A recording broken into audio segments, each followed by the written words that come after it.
And before we move into the presentations, then I'd like to introduce city staff. Up here I have Brent Toderin, Director of Planning for the City of Vancouver. I have Kevin McNaney, Senior Planner with the City of Vancouver, and Tanis Knowles-Yarnell, also with the City of Vancouver, who's also a planner. So if you'd like to get us started then, Brent, come up and make some introductory remarks. Thank you, Diana, and thank you everyone for coming. This is a bit of an unusual kind of event for us because as many of you know, and I see some familiar faces out there, many of you have been participating in or engaged in our process on both the Historic Area Height Review and the Vancouver Views Taller Buildings approach for a while now. So it's, as I think you know, the reports are already on the web, already in Council's hands, and they're going to be considering those reports on the 20th. But we decided, and we attended the recent event put on by neighbors, by citizens a week ago today, and decided that there was still a lot of questions out there, we certainly perceived, and a lot of information that it seemed to benefit from clarification or any helpful information. So we did something rather unusual, which is to organize this information session tonight. It's not something we do in our regular process, but we thought it might be value added, it might be helpful for you. And the primary purpose, as Diana said, is to make sure that you get all of your questions answered so that you can give informed comment to Council on the 20th. And as I mentioned Council, I think when Diana asked me a few minutes ago, I didn't see any councillors in the room yet, but I now see Councillor David Cadman, who's in the room. Thank you for coming, Councillor. Are there any other councillors that I haven't spotted yet? We'll be sure to make sure we acknowledge any councillors that come in as the event goes on. So just to give you some context, we're going to be running through a presentation. It should take about a half hour. We're going to do our best to keep it to that because we know it takes a lot of stamina to hear from 3 planners in a row. But we're wanting to make sure that we give you as much information as we can. You're going to be hearing some things that Council will be hearing on the 20th, and we're going to be also doing the best we can to clarify any misinformation that we might have heard over the course of the last month or so out there because it's important for you to be acting on correct information. So we'll start off a little bit at the beginning, what Council originally asked us to do. In the context of the Historic Area Height Review, Council asked us to explore opportunities for additional height and density in the historic area. Originally, the intent was to support heritage conservation projects, low-income housing, and other public benefits and amenities. And it's important to remember at that time, Woodward's was under construction, and there was an awful lot of speculation in the downtown east side area about the issue of taller buildings. One of the common things we heard at the time was that Woodward's had set a new datum, a new business as usual for height in the historic area. And that caused a lot of concern, and we were quite concerned about what value properties were changing hands at that point. So it was very important to clarify what actual heights would be considered and by definition what heights wouldn't be considered at that point. And at the same time, the issue of the Vancouver view corridors was being discussed, and Council asked us to review existing heights and view corridor policy in the downtown and suggest changes, if appropriate, to support jobs and residential growth as well as public benefits. And again, at that time, we were hearing a great number of proposals, all of which that would penetrate the view corridors. We were often hearing that the view corridor policy was many decades old at that time and was in need of a review. There actually was originally a commitment to review the view corridors after 5 years, and that review never happened.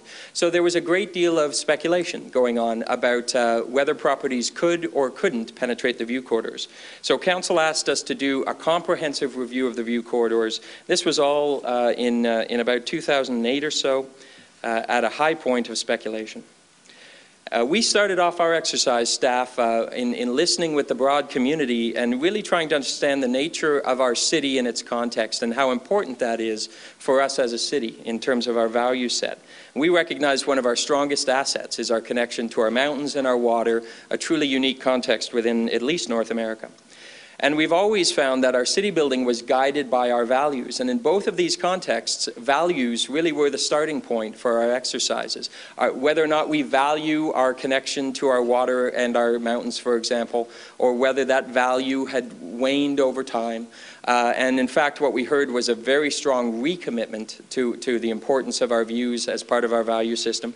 And similarly, our values in terms of connection to our past, recognizing that the historic area that we were studying in the downtown east side primarily was really our starting point, our birthplace as a city. And do we value that or not? Certainly our perspective and the perspective we heard from the community was very much so, that we value this connection to our past and want to see it protected.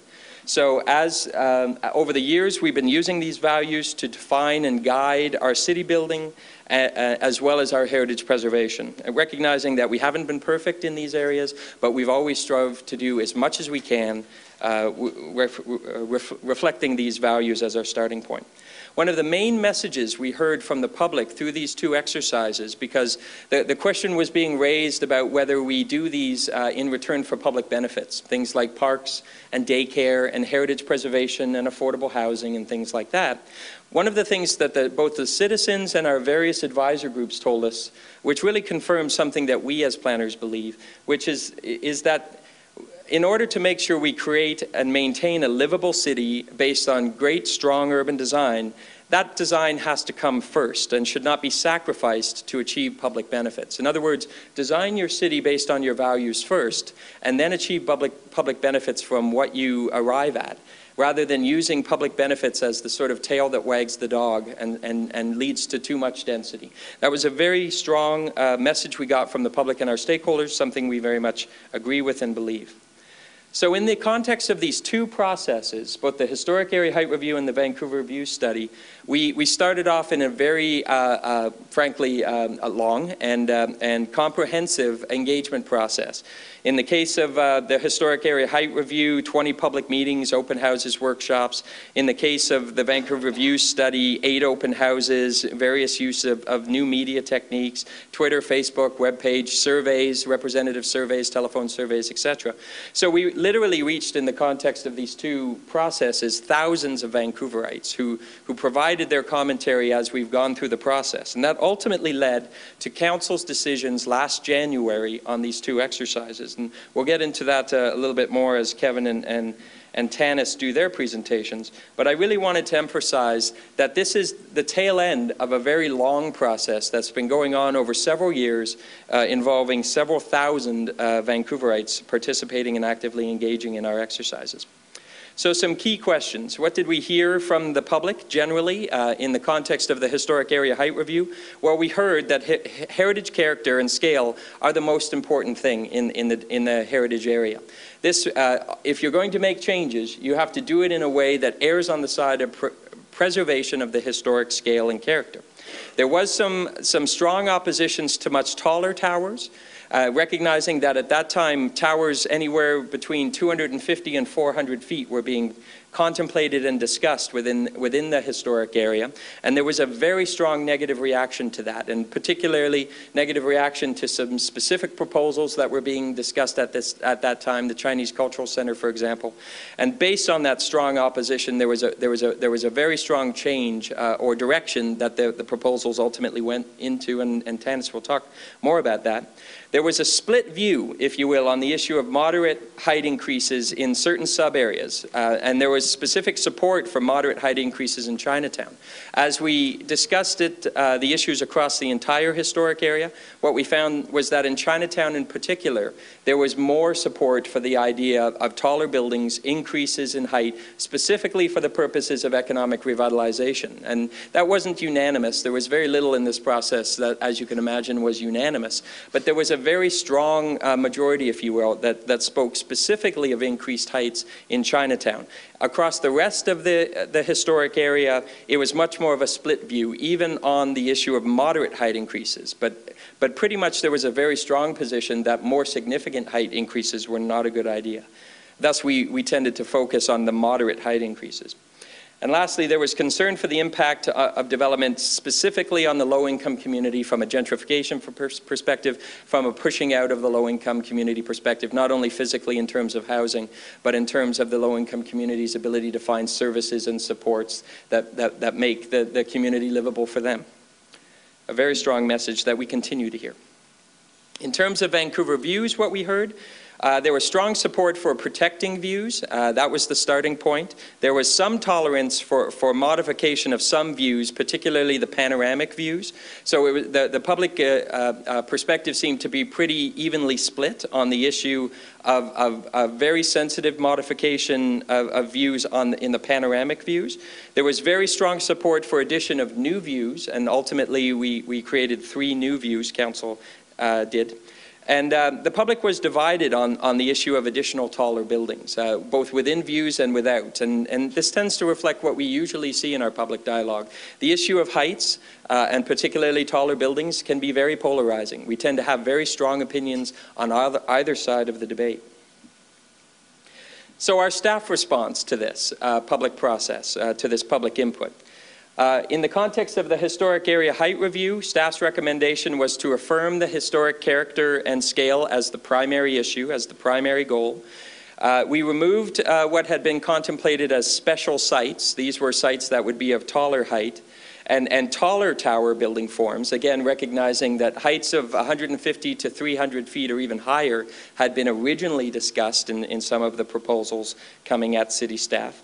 But we removed those, and we really focused on high points within the pattern, the idea of limited taller or higher buildings through rezoning that would be generally 150 feet, which I certainly recognize that's still a tall building within that context. Some would call it a tower, and I wouldn't want to debate whether 150 feet is a tower or not.